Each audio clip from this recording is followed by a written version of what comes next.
안녕하십니까? 이상원 교수입니다. 오늘은 사도행전 강의 13번째 시간 담대함을 간구하는 성도들 일부라는 제목으로 4장 23절에서 28절 말씀을 함께 상고하도록 하겠습니다.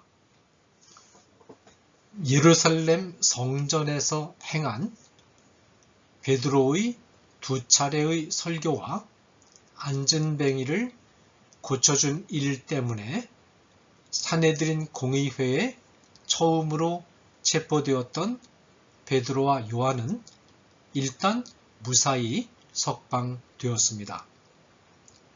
그러나 이것으로 사태가 일단락된 것은 아닙니다. 오히려 이 사건은 산헤드린 공의회가 예루살렘 교회에 주목하기 시작했다는 것을 뜻하며 이와 동시에 공의회가 이전에 예수님에 대해서 가했던 탄압을 제자들과 교회 성도들을 대상으로 다시 시작했다는 것을 의미합니다.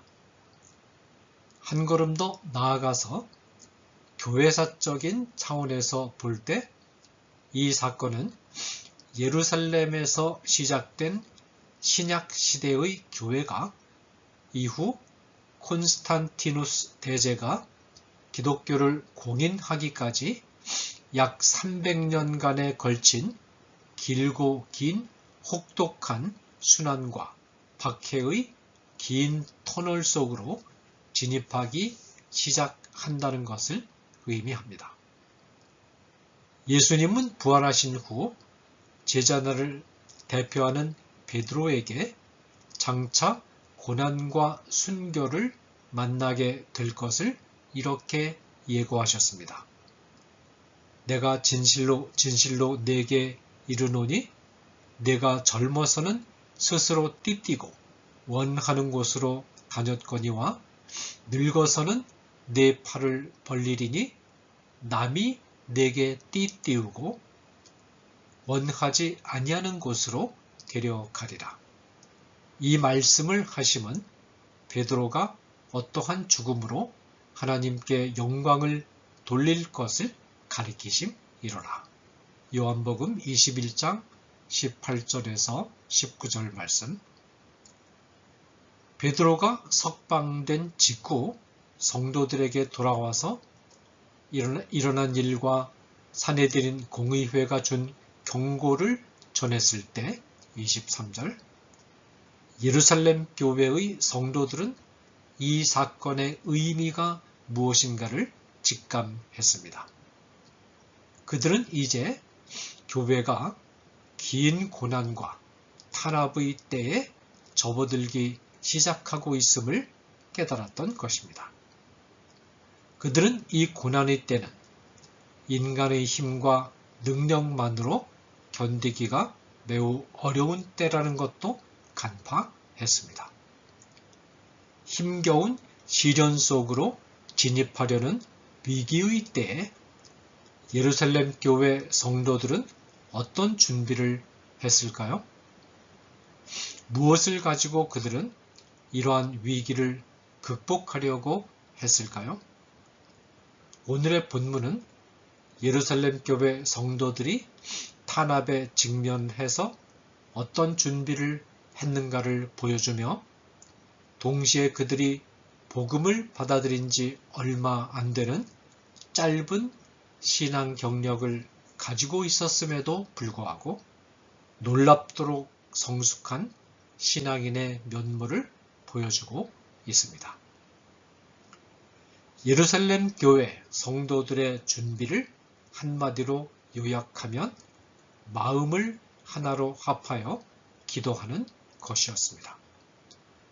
그들이 듣고 한 마음으로 하나님께 소리를 높여 이르되 24절 상반절 베드로가 전한 어두운 소식은 예루살렘 교회 성도들을 뿔뿔이 흩어지게 만든 것이 아니라 오히려 마음을 하나로 단합시키는 계기가 되었습니다. 여기에 고난의 역설 또는 비밀이 있습니다. 고난은 기독교인과 교회를 약화시키는 것이 아니라 오히려 강화시키는 역할을 합니다. 교회가 타락하고 약화되는 것은 교회가 고난을 만나고 사회 안에서 소수의 위치에 있을 때가 아니라 교회가 사회적으로 힘을 얻고 다수의 위치에 올라서게 될 때입니다. 예루살렘 교회 성도들은 마음을 합하여 하나님께 간절히 기도했습니다. 이들이 기도를 했다는 것은 위기의 때를 이겨낼 능력이 이들 자신에게는 없음을 고백하는 것입니다. 예루살렘 교회 성도들은 오직 하나님이 주시는 능력과 권능을 힘입어야만 위기의 때를 이겨낼 수 있다는 사실을 알았기 때문에 하나님이 주시는 능력과 지혜를 얻기 위해서 기도에 매달린 것입니다. 그렇습니다. 기독교인들과 교회가 고난의 때를 이겨낼 수 있는 가장 중요한 길은 먼저 하나님께 매달리는 것입니다. 이들이 함께 모여 기도한 내용이 바로 본문입니다. 이 기도 내용은 4장 23절에서 31절까지 기록이 되어 있는데 이 강의에서는 전반부인 28절까지를 살펴보게 됩니다. 그런데 여기서 이런 의문이 떠오를 수 있습니다. 본문은 예루살렘 교회 성도들이 기도한 내용을 매우 정확하게 기록하고 있습니다. 기도의 내용을 이처럼 정확하게 기록한 것으로 보아서 이들이 오늘날 우리가 모여서 기도하는 것처럼 간단히 제목을 주고 내용을 잘 알아들을 수 없는 통성기도 같은 것을 한 것 같지는 않습니다. 그런데 다 함께 모여서 기도를 하는데 어떻게 이렇게 그 내용을 정확하게 기록할 수 있는 긴 기도를 모든 성도들이 일시에 드릴 수 있었을까? 이런 의문을 해결하기 위해서 두 가지 해결책이 제시되었습니다. 하나의 가정은 아마도 초대교회 성도들이 일정한 기도문을 가지고 있었을 것이라고 생각하고 이 기도문을 모든 성도들이 같이 낭송하는 방식으로 기도했을 것이라고 보는 것입니다. 아마도 이 기도문은 여러 가지 상황에 맞게 이용할 수 있도록 여러 종류가 있었을 것으로 가정되고 그 가운데서 고난의 때에 맞는 내용을 골라서 같이 낭송했을 것으로 추정됩니다. 다른 하나의 가정은 아마도 베드로나 아니면 다른 사도가 성도들을 대표해서 기도를 드리고 성도들이 이 기도에 같이 아멘 했든지 대표가 기도를 드리면 한 구절씩 따라서 같이 낭송하면서 기도했을 것이라는 가정입니다. 저는 두 번째 가정이 더 나은 해석이라고 생각합니다. 기도는 두 부분으로 구성되어 있습니다. 24절 후반부에서 28절까지는 성도들의 신앙 고백과 상황에 대한 성경적 해석을 보여주고 있고 29절에서 30절까지는 에서는 간구하는 내용을 담고 있습니다. 그리고 31절은 기도에 대한 하나님의 응답을 서술하고 있습니다. 먼저 24절에서 28절까지에 나타난 성도들의 신앙 고백과 상황 해석을 살펴보겠습니다. 기도는 이렇게 시작됩니다. 대주제여 천지와 바다와 그 가운데 만물을 지으신 이시요. 24절. 바로 이 첫 문장에서부터 우리는 예루살렘 교회 성도들의 성숙하고 용기 있는 모습을 발견합니다. 이 첫 문장은 우주와 세상과 그 안에 있는 모든 것을 창조하신 창조주 하나님의 크신 권능을 찬양하는 기도입니다. 우리는 보통 어떤 때 하나님의 크고 위대하심을 찬양합니까? 하나님이 지으신 세계의 웅장하고 아름답고 오묘한 모습을 볼 때입니다. 역사 안에서 악인이 벌을 받고 의인이 승리를 거두며 정의가 땅 위에 이루어지는 모습을 보고 우리는 하나님의 권능을 찬양합니다. 나이아가라 폭포의 장엄함, 설악산의 비경, 황금빛으로 아름답게 물든 가을의 추수밭, 꽃들이 만발한 봄의 들밭을 보고 하나님의 권능을 찬양하며 유럽 전역이 독일군의 포악한 탄압에 짓밟힐 때 전개된 노르망디 상륙작전의 성공을 보고 하나님의 권능을 찬양합니다. 그러나 지금 예루살렘 교회 성도들은 어떤 상황에 처해 있습니까? 이들은 하나님의 복음을 전하는 자들이 힘없이 체포되어 신문을 당하고 앞으로 더 크게 고난을 받게 되리라는 것이 예상되는 현실에 처해 있습니다. 그러나 이때 예루살렘 교회의 성도들은 이렇게 기도하지 않았습니다. 하나님, 당신이 살아계신다면 어떻게 이런 억울한 일이 일어날 수 있습니까? 왜 우리가 이런 일들을 당해야만 합니까? 또 이렇게 기도하지도 않았습니다. 하나님, 다시는 이런 일들이 일어나지 않게 해 주십시오. 또 이렇게 기도하지도 않았습니다. 하나님, 이런 어려운 환경 속에서 우리를 건져 주십시오. 물론 우리는 시련의 때를 만날 때 당연히 이런 기도를 하게 되며 이런 기도를 드리는 것은 자연스러운 것입니다. 시련을 만날 때 하나님께 매달리는 태도 그 자체만 해도 의미 있는 일이므로 우리는 어떤 형태로 기도하든 하나님께 간구하는 자세를 가져야 할 것입니다. 그런데 이런 기도들은 모두 내가 당하는 고난에 초점이 맞추어져 있는 기도들입니다. 말하자면 인간 중심적인 기도입니다.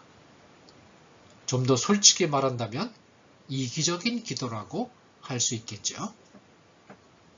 그러나 예루살렘 교회의 성도들은 이 첫 문장에서뿐만 아니라 기도문 전체를 통해서 이런 기도를 단 한마디도 드리지 않았습니다. 이들은 이런 자질구레한 탄식을 단번에 뛰어넘어 하나님의 위대한 창조의 권능을 바라보았습니다. 놀라운 신앙의 도약입니다. 우리는 예루살렘 교회 성도들의 신앙의 장엄한 스케일을 볼 수 있습니다. 이들이 하나님의 창조의 권능을 고백하고 있다는 것은 눈앞에 닥쳐온 현실의 위협에 조금도 위축되지 않고 있음을 보여주는 것이며 권능의 하나님이 함께 하시니 당당하게 할 일을 계속 하겠다는 의지를 천명하는 것입니다. 어둡고 절망적인 현실 속에서 오히려 하나님의 창조의 권능을 찬미했던 신앙이 곧 사도행전에 나타난 초대교회 성도들의 일관된 신앙입니다. 이와 같은 불태전의 신앙의 면모들을 우리는 앞으로 빈번하게 만나게 될 것입니다. 몇 가지 예를 미리 간단히 들어보면, 스데반은 주위에 둘러선 무리들의 살기등등한 위협을 받고 곧 힘없이 죽임을 당할 것을 예감했으면서도 그들을 향하여 이렇게 선포합니다. 보라, 하늘이 열리고 인자가 하나님 우편에 서신 것을 보노라. 사도행전 7장 56절. 하나님의 우편은 하나님의 권능의 자리를 의미합니다. 바울과 실라는 억울하게 매를 맞고 빌립보 성의 음습한 돌 감옥 안에 끌려 들어왔으나 한밤중에 일어나 하나님을 찬미하고 기도했습니다. 예루살렘 교회의 성도들 그리고 초대교회의 성도들은 시련 속에서 하나님의 권능을 바라보고 찬양하는 하나님 중심적인 신앙, 불태전의 신앙, 그리고 성숙한 신앙을 가지고 있었기 때문에 이후에 몇백 년간에 걸쳐서 끊임없이 밀어닥치는 불같은 시련을 이겨냈을 뿐만 아니라 그 혹독한 시련 속에서도 헤아릴 수 없이 많은 교회 공동체를, 교회를 이룰 수 있었습니다. 이들은 순환과 죽음을 당해야 했던 예수님이 바로 부활의 그리스도라는 진리, 고난과 죽음의 현실 속에 부활의 권능이 나타난다는 예수님의 가르침의 핵심을 삶으로 실천하고 있었던 것입니다. 우리는 우리의 교회가 값으로는 도저히 헤아릴 수 없는 고귀한 대가를 치르고 이룩된 공동체임을 기억해야 되겠습니다. 예루살렘 교회의 성도들의 놀랍고 당당한 기도에서 시작된 믿음, 그리고 하나님을 향한 정조를 지키기 위해서 죽어간 많은 성도들의 고통과 피 흘림의 터 위에 우리의 교회가 서 있습니다. 이 교회가 바로 우리가 물려받은 값진 유산이요, 우리가 서 있는 전통입니다. 우리에게는 피를 흘리면서까지 하나님의 권능을 바라보기를 포기하지 않았던 초대교회 성도들의 장엄하고 값진 신앙을 이어받아야 할 의무가 있습니다. 그리고 이들의 신앙에 비교할 때 너무나 계산적이고 세속적이며 용기도 부족하고 기도도 부족하고 스케일도 좁아진 우리의 모습을 점검하고 우리의 신앙을 다시 한번 새롭게 가다듬어야 하겠습니다. 감사합니다.